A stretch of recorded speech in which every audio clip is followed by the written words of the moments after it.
Hi hello ಎಲ್ಲರಿಗೂ ನಮಸ್ಕಾರ. Welcome back to Saviruchi recipe.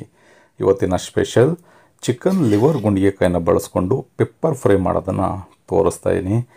ಈ ರೆಸಿಪಿನ ಒಂದು ಸಲ ಮಾಡಿಕೊಂಡ್ರೆ ಬಾಯಿ ಚಪ್ಪರಿಸ್ಕೊಂಡು ತಿನ್ನೋದಂತೂ ಗ್ಯಾರಂಟಿ, ಅಷ್ಟು ಸಖತ್ತಾಗಿರುತ್ತೆ. ಬ್ಯಾಚುಲರ್ಸು, ಬಿಗಿನರ್ಸು ಹಾಗೆ ಸಂಜೆ ಟೈಮ್ ಪಾರ್ಟಿ ಮಾಡೋರು ಕೂಡ ತುಂಬ ಸುಲಭವಾಗಿ ಮಾಡ್ಕೋಬೋದು. ಬನ್ನಿ ಇದನ್ನು ಯಾವ ರೀತಿ ಮಾಡೋದು, ಇದಕ್ಕೆ ಏನೇನು ಪದಾರ್ಥಗಳು ಬೇಕು ಅನ್ನೋದನ್ನು ನೋಡ್ಕೊಳ್ಳೋಣ. ಚಿಕನ್ ಲಿವರ್ ಗುಂಡಿಗೆಕಾಯಿ ಪೆಪ್ಪರ್ ಫ್ರೈನ ಮಾಡಲಿಕ್ಕೆ ನಾನಿಲ್ಲಿ ಅರ್ಧ kg ಲಿವರು, ಅರ್ಧ kg ಗುಂಡಿಗೆಕಾಯಿನ ತೊಗೊಂಡು ನೀಟಾಗಿ ಕ್ಲೀನ್ ಮಾಡಿ ಗುಂಡಿಗೆಕಾಯಿನ 2 ಪೀಸಸ್ ಆಗಿ ಮಾಡ್ಕೊಂಡಿದ್ದೀನಿ. ಲಿವರ್ನ ಒಂದು 3ರಿಂದ 4 ಪೀಸಸ್ ಆಗಿ ಕಟ್ ಮಾಡ್ಕೊಂಡಿದ್ದೀನಿ. ಗುಂಡಿಗೆಕಾಯಿ ಮೇಲ್ಗಡೆ ಎಲ್ಲ ಫ್ಯಾಟ್ ಇರುತ್ತೆ, ಆ ಫ್ಯಾಟನ್ನೆಲ್ಲ ನೀಟಾಗಿ ಕ್ಲೀನ್ ಮಾಡಿ ಒಂದು 2ರಿಂದ 3 ಬಾರಿ ಚೆನ್ನಾಗಿ ತೊಳೆದು ಅದಾದ ನಂತರ ಕುಕ್ಕರ್ಗೆ ಸೇರಿಸಿ 2 ವಿಷಲ್ ಬರೋವರೆಗೂ ಮೊದಲಿಗೆ ಬೇಯಿಸ್ಕೋಬೇಕಾಗತ್ತೆ. ಈ ರೀತಿ ಬೇಯಿಸ್ಕೊಂಡಾದ ನಂತರ ನಾವು ಪೆಪ್ಪರ್ ಫ್ರೈನ ಮಾಡ್ಕೋಬೇಕು. ಈಗ ಒಂದು ಕುಕ್ಕರ್ಗೆ ಲಿವರ್ ಮತ್ತು ಗುಂಡಿಗೆಕಾಯಿ ಎರಡನ್ನೂ ಕೂಡ ಸೇರಿಸ್ಕೊಂಡಿದ್ದೀನಿ. ಒಂದು ಅರ್ಧ ಸ್ಪೂನಷ್ಟು ಉಪ್ಪು, 1/4 ಟೀ ಸ್ಪೂನ್ಗಿಂತ ಕಡಿಮೆ ಅರಿಶಿಣದ ಪುಡಿನ ಸೇರಿಸಿ ಯಾವುದೇ ರೀತಿ ನೀರನ್ನು ಬೆರೆಸ್ದೇನೆ 2 ವಿಷಲ್ ಬರೋವರೆಗೂ ಬೇಯಿಸ್ಕೋಬೇಕಾಗತ್ತೆ. ಏಕೆಂದರೆ ಇದರಿಂದಲೇ ನೀರಿನಂಶ ಇರುತ್ತೆ, ಅದೇ ಬಿಟ್ಕೊಂಡು ನಿಮಗೆ ಚೆನ್ನಾಗಿ ಫ್ರೈ ಆಗುತ್ತೆ. ಹಾಗಾಗಿ 2 ವಿಷಲ್ ಬೇಯಿಸ್ಕೊಳ್ಳೋಣ.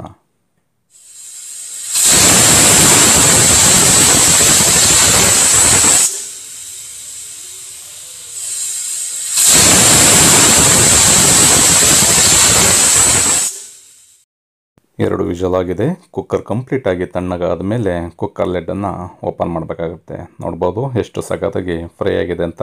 ನಾನು ಆಗಲೇ ಹೇಳಿದಾಗೆ ಅದರಲ್ಲಿರ್ತಕ್ಕಂಥ ನೀರನ್ನು ಕಂಪ್ಲೀಟಾಗಿ ಅದೇ ಬಿಟ್ಟು ಚೆನ್ನಾಗಿ ಫ್ರೈ ಆಗುತ್ತೆ. ಪೆಪ್ಪರ್ ಫ್ರೈನ ರೆಡಿ ಮಾಡ್ಕೊಳ್ಳಿಕ್ಕೆ ಒಂದು 2ರಿಂದ 3 ಟೇಬಲ್ ಸ್ಪೂನಷ್ಟು ಒಂದು ಫ್ರೈ ಪ್ಯಾನ್ಗೆ ಎಣ್ಣೆನ ಸೇರಿಸ್ಕೊಳ್ತಾ ಇದ್ದೀನಿ. ಎಣ್ಣೆ ಚೆನ್ನಾಗಿ ಬಿಸಿ ಆದಮೇಲೆ 2 ಗೆಡ್ಡೆ ಬೆಳ್ಳುಳ್ಳಿನ ಜಜ್ಜಿ ಸೇರಿಸ್ಕೊಳ್ಳೋಣ. ಸ್ವಲ್ಪ ಕರಿಬೇವಿನ ಸೊಪ್ಪು, ಖಾರಕ್ಕೆ ಒಂದು 3ರಿಂದ 4 ಹಸಿಮೆಣಸಿಕಾಯಿನ ಸಣ್ಣದಾಗಿ ಸೀಳಿ ಸೇರಿಸ್ಕೊಳ್ತಾ ಇದ್ದೀನಿ. ಪೆಪ್ಪರ್ ಫ್ರೈನ ಮಾಡ್ತಾ ಇರೋದ್ರಿಂದ ನೀವು ಪೆಪ್ಪರೇ ಬೇಕಿದ್ರೆ ಜಾಸ್ತಿ ಹಾಕ್ಕೋಬೋದು. ಪೆಪ್ಪರ್ನ ಜಾಸ್ತಿ ತಿಂದರೆ ನಿಮಗೆ ಉಷ್ಣಾಂಶ ಜಾಸ್ತಿ ಆಗಿಬಿಡುತ್ತೆ. ಹಾಗಾಗಿ ಸ್ವಲ್ಪ ಹಸಿಮೆಣಸಿಕಾಯಿನೂ ಕೂಡ ಸೇರಿಸ್ಕೊಳ್ಳೋಣ. ಸ್ವಲ್ಪ ಎಣ್ಣೆಯಲ್ಲಿ ಚೆನ್ನಾಗಿ ಫ್ರೈ ಮಾಡ್ಕೋಬೇಕು. ಅದಾದ ನಂತರ 2 ಈರುಳ್ಳಿನ ಸಣ್ಣದಾಗಿ ಕಟ್ ಮಾಡಿ ಸೇರಿಸ್ಕೊಳ್ಳೋಣ. ಈರುಳ್ಳಿನ ಸೇರಿಸಿ ಆದಮೇಲೆ ಈರುಳ್ಳಿನ ಅಷ್ಟೇ ಸ್ವಲ್ಪ ಮಿದುವಾಗಬೇಕು. 1ರಿಂದ 2 ನಿಮಿಷ ಫ್ರೈ ಮಾಡ್ಕೊಳ್ಳೋಣ. ಈ ರೀತಿ ಈರುಳ್ಳಿ ಎಲ್ಲ ಚೆನ್ನಾಗಿ ಫ್ರೈ ಆದ ನಂತರ ಇದಕ್ಕೆ 1 ಟೇಬಲ್ ಸ್ಪೂನಷ್ಟು ಶುಂಠಿ ಮತ್ತು ಬೆಳ್ಳುಳ್ಳಿ ಪೇಸ್ಟನ್ನು ಸೇರಿಸ್ಕೊಳ್ಳೋಣ. ಹಾಗೆ ಕೊತ್ತಂಬರಿ ಪುದೀನ ಪೇಸ್ಟನ್ನು ಕೂಡ 1ರಿಂದ 2 ಟೇಬಲ್ ಸ್ಪೂನಷ್ಟು ಸೇರಿಸ್ಕೊಳ್ಳೋಣ. ಇಷ್ಟನ್ನು ಸೇರಿಸ್ಕೊಂಡು ಒಂದು 1/4 ಟೀ ಸ್ಪೂನ್ಗಿಂತ ಕಡಿಮೆ ಅರಿಶಿನ ಪುಡಿನ ಸೇರಿಸಿ ಶುಂಠಿ ಹಾಗೆ ಅರಿಶಿನದಲ್ಲೆಲ್ಲ ಹಸಿ ಸ್ಮೆಲ್ ಇರುತ್ತೆ, ಅದೆಲ್ಲ ಕಡಿಮೆ ಆಗಬೇಕು. ಮತ್ತು ಒಂದು ಅರ್ಧದಿಂದ 1 ನಿಮಿಷ ಎಳೆ ಕವನಲ್ಲಿ ಇಟ್ಕೊಂಡು ಚೆನ್ನಾಗಿ ಫ್ರೈ ಮಾಡ್ಕೊಳ್ಳೋಣ. ಈ ರೀತಿ ಚೆನ್ನಾಗಿ ಫ್ರೈ ಆದ ನಂತರ ನಾವು ಬೇಯಿಸಿ ಇಟ್ಕೊಂಡಿರ್ತಕ್ಕಂಥ ಲಿವರ್ ಗುಂಡಿಗೆಕಾಯಿನ ಆ ಸ್ವಲ್ಪ ನೀರಿತ್ತಲ್ಲ ಅದರ ಸಮೇತವಾಗಿಯೇ ಸೇರಿಸ್ಕೋಬೇಕಾಗತ್ತೆ. ಈ ರೀತಿ ಸೇರಿಸ್ಕೊಂಡು ಒಂದು 3ರಿಂದ 4 ನಿಮಿಷ ಒಂದು ಪ್ಲೇಟು ಅಥವಾ ಲೆಡ್ಡನ್ನು ಕ್ಲೋಸ್ ಮಾಡಿ ಚೆನ್ನಾಗಿ ಬೇಯಿಸ್ಕೊಳ್ಳೋಣ. ಆಗ ಒಗ್ಗರಣೆ ಜೊತೆಯಲ್ಲಿ ಚೆನ್ನಾಗಿ ಬೆಂದಾಗ ಒಗ್ಗರಣೆಗೆ ಸೇರಿಸಿರ್ತಕ್ಕಂಥ ಮಸಾಲನೂ ಕೂಡ ಚೆನ್ನಾಗಿ ಇಟ್ಕೊಳ್ಳುತ್ತೆ.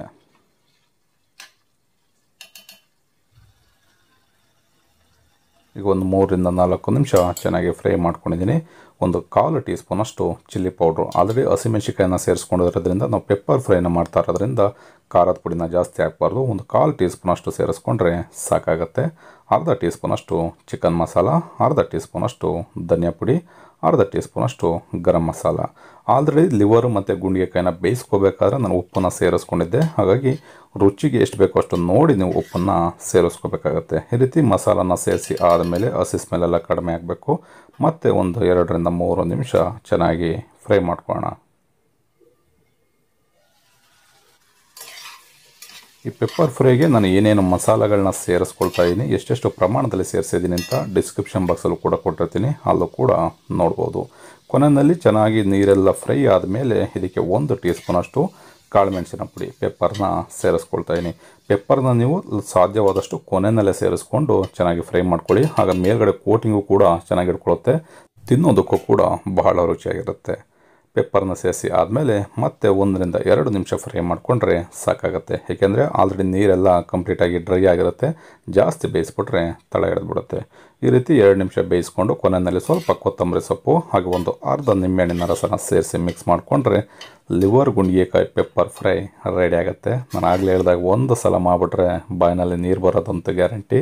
ಈ ರೆಸಿಪಿ ಇಷ್ಟ ಆಯಿತು ಅಂತ ಅಂದ್ಕೊಳ್ತೀನಿ. ಇಷ್ಟ ಆಗಿದರೆ ನಮ್ಮ ಚಾನಲ್ನ ಸಬ್ಸ್ಕ್ರೈಬ್ ಮಾಡ್ಕೊಳ್ಳಿ.